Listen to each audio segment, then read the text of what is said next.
Você tem vontade de ler livros clássicos ou épicos, mas tem algum receio?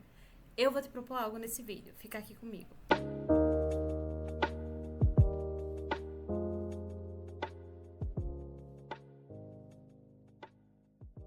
Oi, meu nome é Joane e esse é o Histórias de Ju. Hoje eu venho com a proposta de fazer um quadro aqui no canal para leitura conjunta, principalmente de obras que a gente considera mais difíceis de ler por causa da escrita, do contexto, do tipo de história mesmo, do tipo de narrativa. Eu tenho um clube do livro, os Joaninhas Literárias, e esse mês o livro sorteado foi A Divina Comédia Inferno, do Dante Alighieri. Eu escolhi essa versão aqui, que é da editora 34, é uma edição bilíngue. No corpo do texto a gente tem a versão em português e a versão em italiano. Não sei italiano, mas gostei da proposta. E tem uma capa divina. Por ter uma escrita um pouco mais difícil, eu decidi fazer esse quadro aqui no canal, porque acho que vai tanto me ajudar quanto ajudar outras pessoas que têm essa vontade de ler livros épicos e tem medo, tem alguma dificuldade.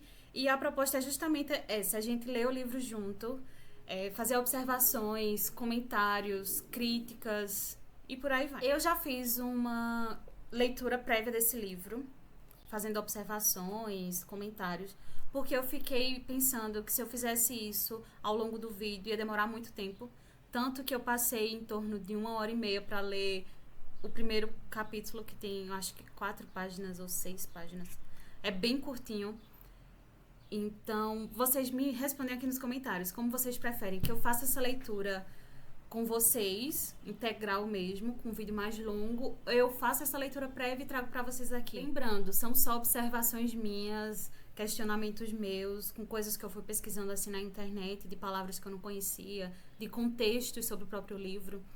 E conforme eu fui pesquisando também, eu vi que essa edição aqui da editora 34 é considerada uma das melhores para essa leitura, porque eles fazem uma tradução muito interessante. Posso estar errada, mas foi o que eu encontrei nas pesquisas. Outra coisa que eu encontrei nessa pesquisa foi que esse livro é recheado de referências, tanto de artes em gerais, quanto de personalidades históricas que aparecem ao longo da narrativa. Então, talvez seria interessante começar por outras obras. Mas como esse foi o livro sorteado do mês, a gente está se propondo a ler esse livro mesmo. E conforme for aparecendo referências, a gente pesquisando mais e aumentando o nosso leque de possibilidades para leituras futuras. Me respondam aqui nos comentários mesmo se vocês preferem que eu faça essa leitura prévia ou eu leia junto com vocês, e assim vocês vão vendo como é esse processo de parar a leitura e pesquisar, anotando no caderno, anotando em post-it, anotando no próprio livro. O meu livro está repleto de observações. Enfim, é uma leitura que eu acho que vai ser muito interessante. É um livro que tem muita simbologia, então a gente não tem que levar tudo também ao pé da letra, é tudo muito metafórico e simbólico. E a minha interpretação não significa que esteja certa, né? Porque é a primeira vez que eu me proponho a ler uma obra tão densa, eu acredito. É isso, espero que vocês gostem. Se vocês gostarem do quadro, a gente continua lendo. A ideia é trazer um capítulo por vídeo, porque senão vai ficar muito longo. E é isso. Vamos ler? Canto 1. A meio caminhar de nossa vida, fui me encontrar em uma selva escura. Estava reta minha via perdida. Ah, que a tarefa de narrar é dura. Essa selvagem selva rude e forte, que volve o medo à mente que a figura. É uma leitura densa, como eu falei, mas a gente vai destrinchando aos pouquinhos.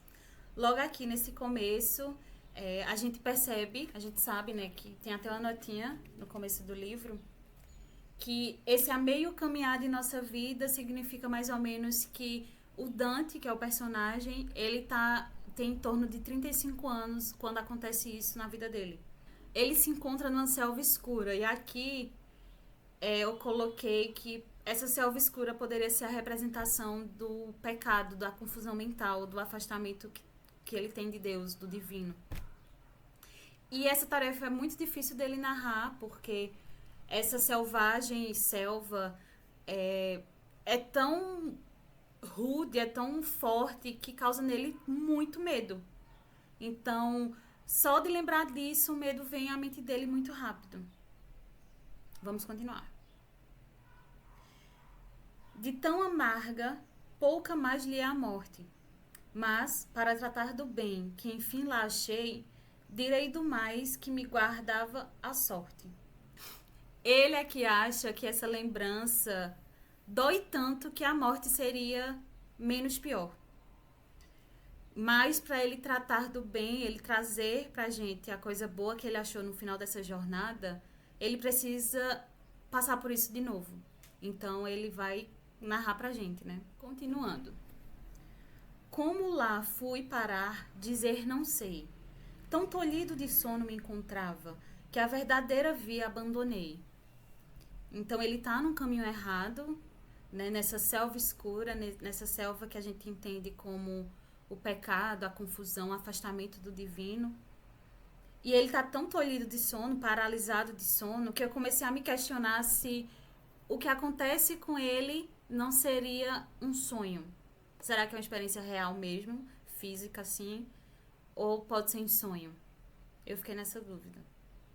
Mas, quando ao pé de um monte eu já chegava, tendo o fim desse vale à minha frente, que o coração de medo me cerrava.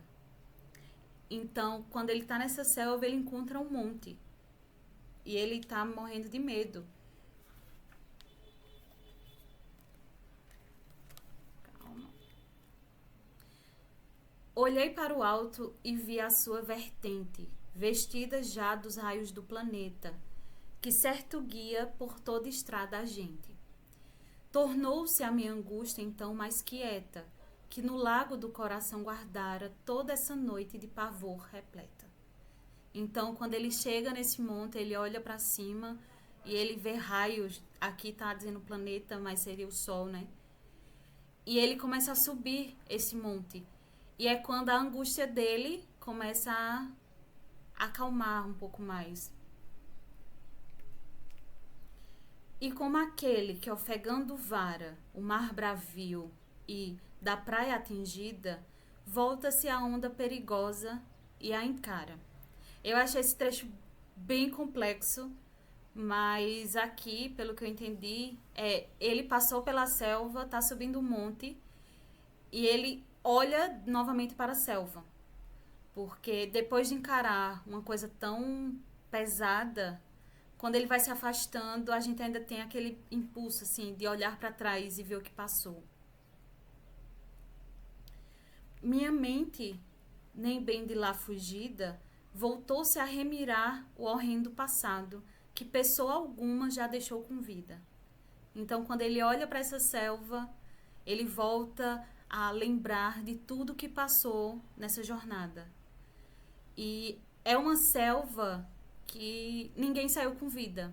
Então, como essa selva representa o pecado, a escuridão, o afastamento do divino, eu entendi que quem está dentro dessa selva é muito difícil sair dela, encontrar o divino, sabe?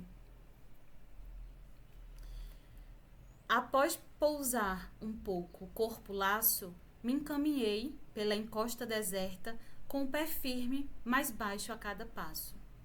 Então ele descansou, enquanto ele estava subindo ele parou para descansar porque o corpo dele já estava muito cansado. E eis que, ao encetar a rampa certa, uma onça ligeira e desenvolta, de pelo maculado recoberta, saltando à minha frente e à minha volta, tanto me obstava a via do meu destino, que mais vezes voltei-me para a volta. Então, quando ele volta a subir novamente, dá início a essa jornada de subir esse monte, aparece a onça. E aqui no livro tem uma nota que fala que a onça é a representação do pecado da incontinência, que seria o pecado onde a gente não consegue conter os nossos desejos, os nossos impulsos. A gente não consegue controlar isso. E isso é um pecado. E essa onça começa a saltar muito na frente dele, que impede ele de subir. Então ele volta, acaba voltando. Amanhecia, E no céu cristalino, o sol subia com essas mesmas estrelas que o acompanharam quando o amor divino, primo, moveu todas as coisas belas. Para não temer, davam-me assim razão, a fera do gracioso pelo, aquelas matinais horas e a doce estação. Então aqui, quando ele para porque não consegue subir, ele percebe que está amanhecendo e é o mesmo céu, ele descreve como se fosse o mesmo céu do dia da criação, sabe? Do universo. É o amor divino primo, o primeiro que criou e moveu todas as coisas belas. Para não temer, dava-me assim razão, a fera do gracioso pelo, aquelas matinais horas e a doce estação. Mas não tanto que medo não me desse à vista, que surgiu-me de um leão.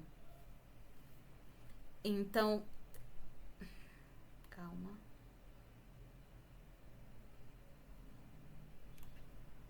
Aqui, quando ele vê essa luz do sol, essa luz, essas estrelas primas que criaram o universo, né?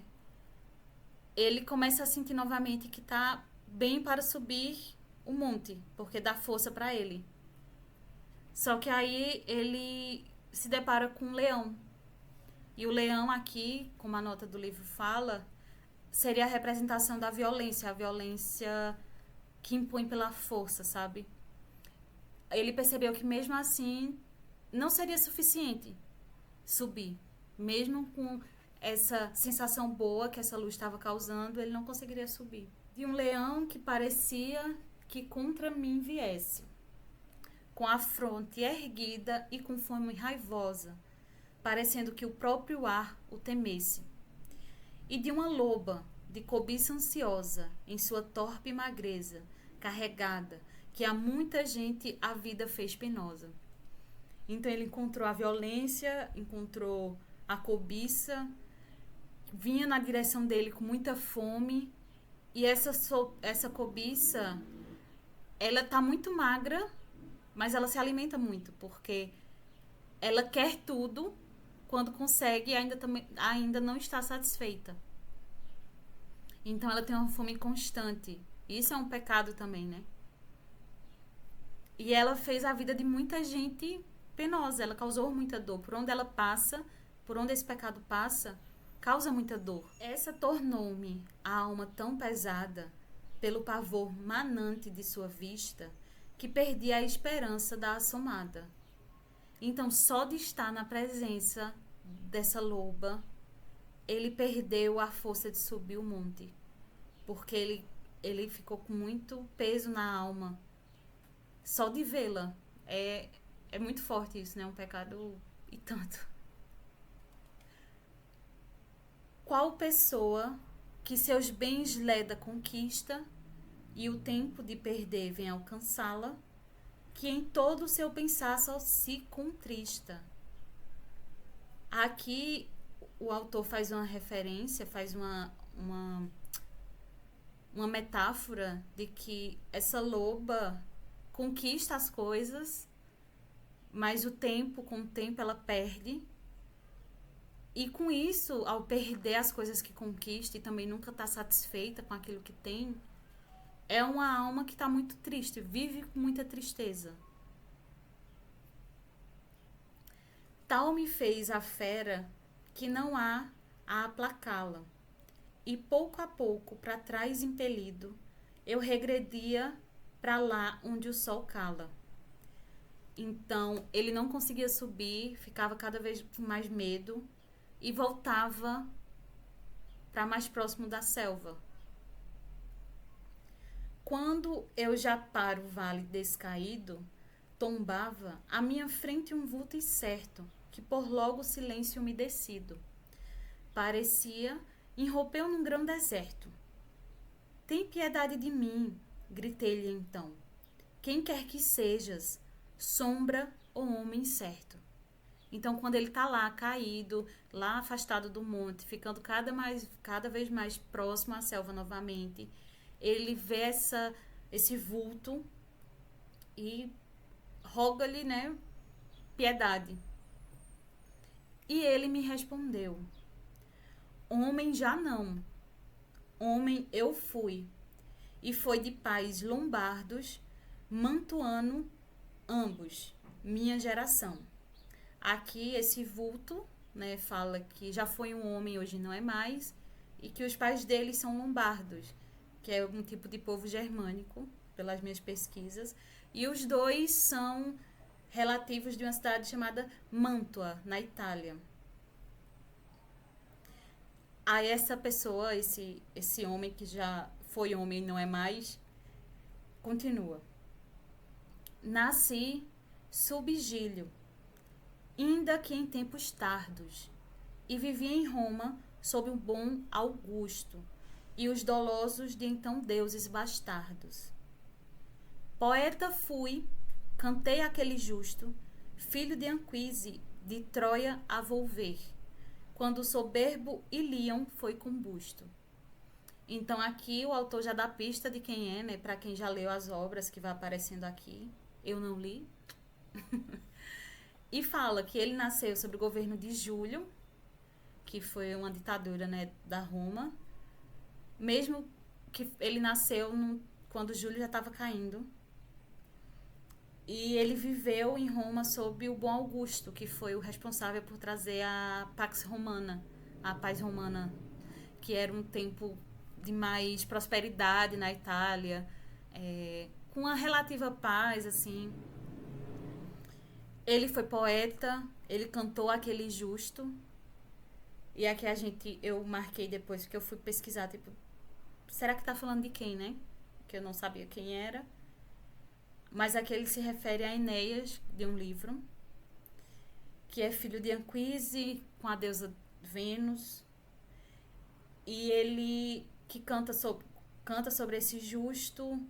Aqui ele traz também Ilion, que é um nome para o nome Troia, né, que foi queimada. Então, assim, são muitas camadas que tem. Olha só, a gente leu isso aqui. Vamos continuar. Mas tu, por que ainda tornas a temer? Por que não galgas o precioso monte, princípio e causa de todo prazer? Esse poeta pergunta para Dante, né? Por que você não sobe o monte? Que é um princípio de causa de prazer. E aqui eu coloquei até uma observação, o paraíso, né? Eis tu aquele vigílio, aquela fonte que expande do dizer tão vasto flume? Respondi eu com vergonha fronte. Ó de todo poeta honor e lume, valha-me o longo estudo e o grande amor, que me fez procurar o teu volume. Aqui ele se dá conta, né, com as referências que o poeta vai dizendo, que é Vigílio. E Vigílio é a pessoa que Dante se inspirou para escrever várias obras, pelo que está escrito aqui, né? Tu és meu mestre, tu és meu autor. Foi só de ti que eu procurei colher o belo estilo que me deu louvor.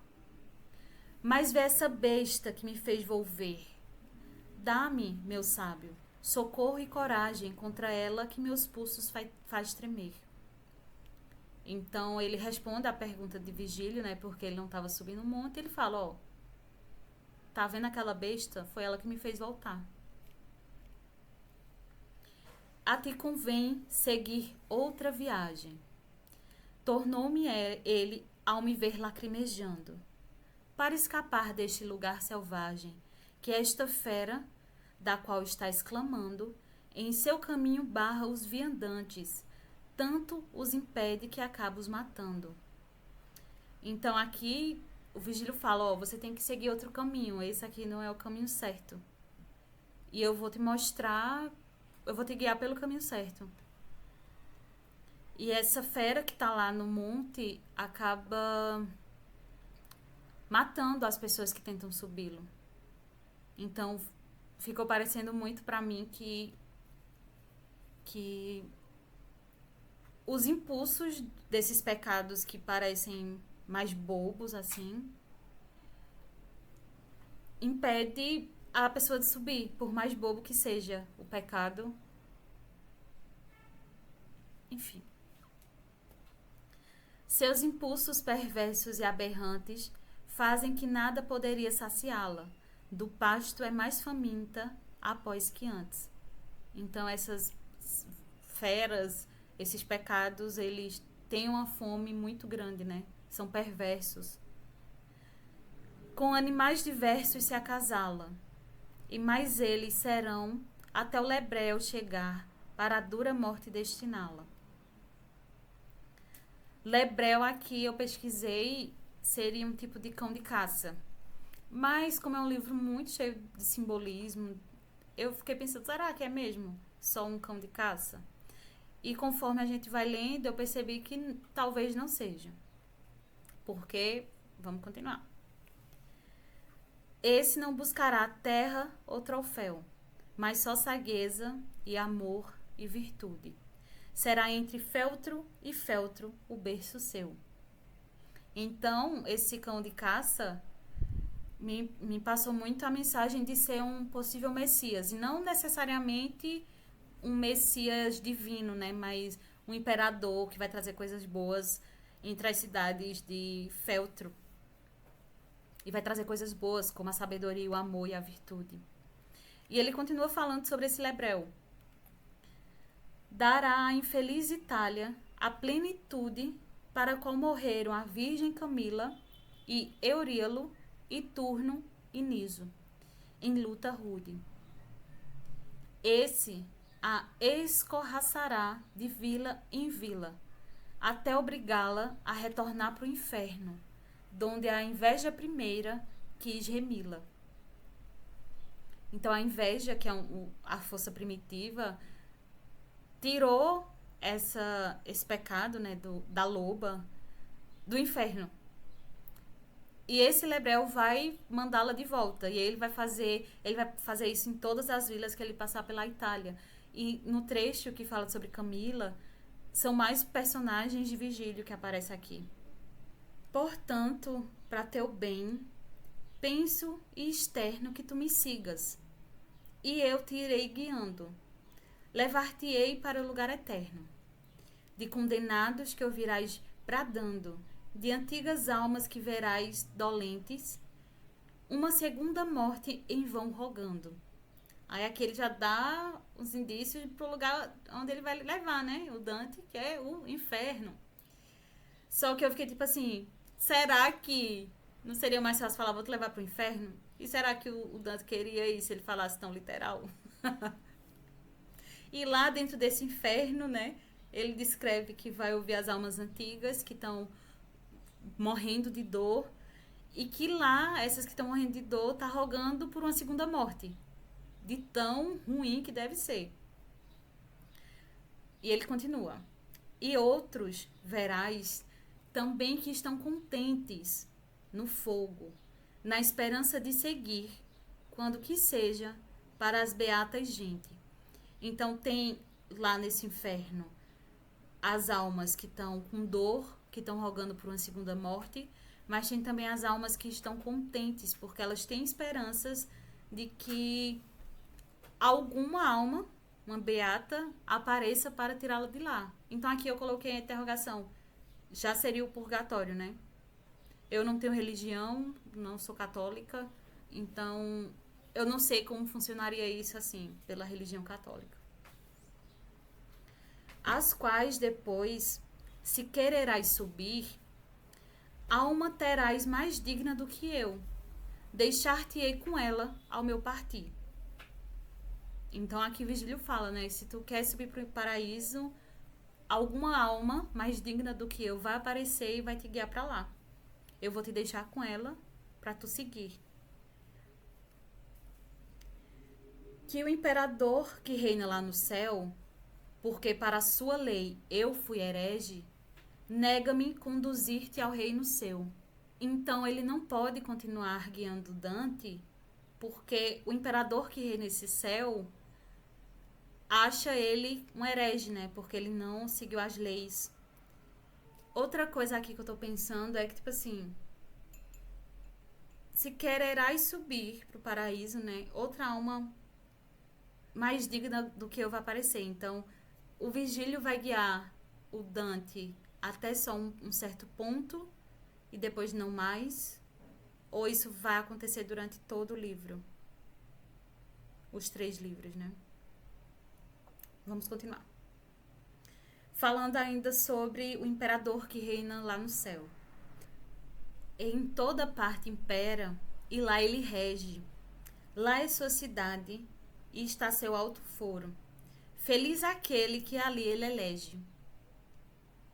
Aqui eu senti um tonzinho de Vigília, dizendo tipo, poxa, que pena que ele não me elegeu, sabe? Que pena que eu fui herege. E eu a ele, poeta, eu te imploro, por esse Deus que tu não conheceste, para fugir deste, ou mal pior que ignoro, que me conduzas lá onde tu disseste. Isso me conduza para o inferno, né? Ele acha que o inferno é muito menos pior do que subir um monte que tem alguns pecados. A porta de São Pedro então verei, e aqueles que tão mestos descreveste.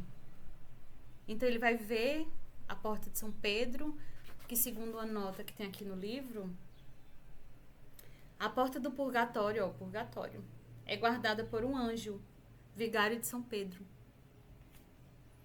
Então ele vai ver essa porta e vai ver as almas aflitas. Talvez seja menos pior do que subir um monte. Porque também não vai ser ele que tá sofrendo lá, né? Queimando bem muito no inferno. Moveu-se então e eu o acompanhei. Terminou o canto 1. Esquece de comentar, de curtir, de compartilhar com quem gosta desse tipo de leitura, com quem quer sair da zona de conforto também, enfrentar um livro denso. É isso. Espero que vocês gostem. Espero que vocês tenham gostado da ideia, que vocês queiram mais vídeos assim. E por mim, a gente lê o livro todo nessa dinâmica. Isso. Até mais, um cheiro. Tchau.